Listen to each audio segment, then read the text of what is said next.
आपका ओव्यूलेशन हो रहा है, आपका पीरियड्स टाइम से आ रहा है, आपने टेस्ट करके देखा था आपका ओव्यूलेशन एलएच कार्ड से पॉजिटिव मतलब दिख रहा है, सब कुछ सही है, आपका हस्बैंड का काउंट भी सही है, फिर क्यों नहीं प्रेगनेंसी हो रहा है?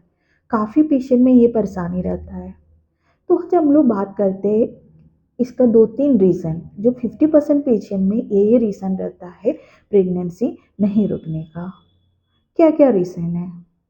फर्स्ट आपने कभी आपका अल्ट्रासाउंड रिपोर्ट अगर अच्छे से नॉर्मल अल्ट्रासाउंड रिपोर्ट करके देख देख लेंगे, हम लोग का ये यूट्रस का जो फेस होता है, वो कभी-कभी रेट्रोवर्टेड हो जाता है, मतलब ऊपर का साइज़ में रहता है।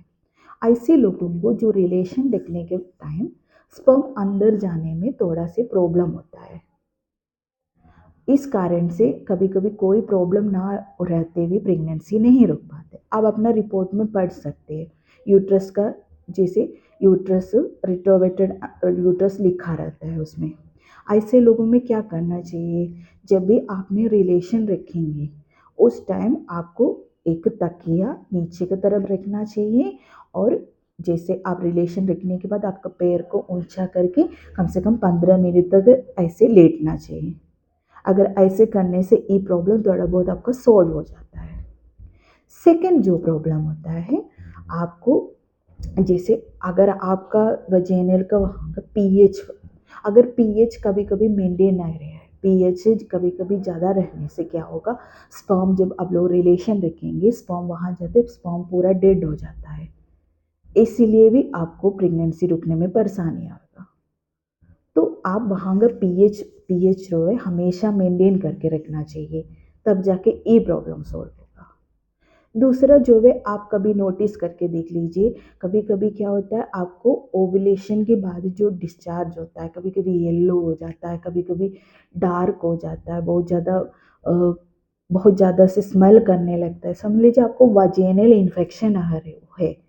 तो समझ लीजिए आपको कोई परेशानी नहीं है, सारा पैरामीटर सही होने के बाद भी प्रेगनेंसी नहीं रुकेगा।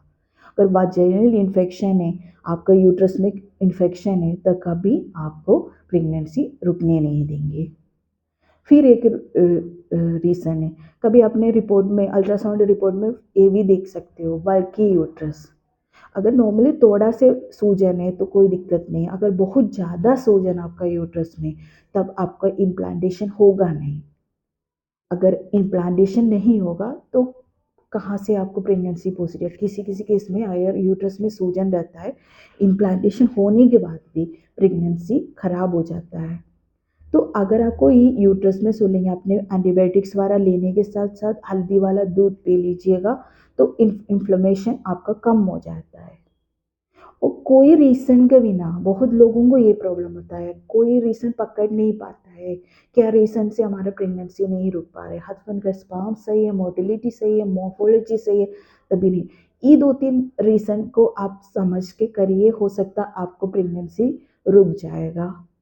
क्योंकि आप समझ लीजिए अल्ट्रासाउंड रिपोर्ट में साफ-साफ लिखा रहेगा रिट्रोवेटेड यूट्रस, रिट्रोवेटेड यूट्रस में आपको आपका रिलेशन रखने के टाइम थोड़ा-सा ध्यान देना और वजेनल पीएच मेंटेन करके हरदम रखिए। अगर आपको वजेनल इन्फेक्शन है, उसी का ऊपर आप ध्यान दे दीजिएगा।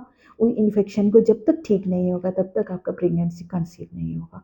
दूसरा जो है आपको बच्चेदानी में सूजन अगर ज़्यादा है तो भी आपको इम्प्लांटेशन होगा नहीं है ना आपको प्रेगनेंसी कभी रुकने देगा। ठीक है, इन सब चीज़ का थोड़ा सा ध्यान देख के चलिए। आपको अगर इस रिलेटेड प्रॉब्लम है तो आपका प्रेगनेंसी रुक जाएगा। अगर इन्फॉर्मेशन आपको पसंद आए तो मेरे वीडियो को लाइक करिएगा, चैनल को सब्सक्राइब करिएगा।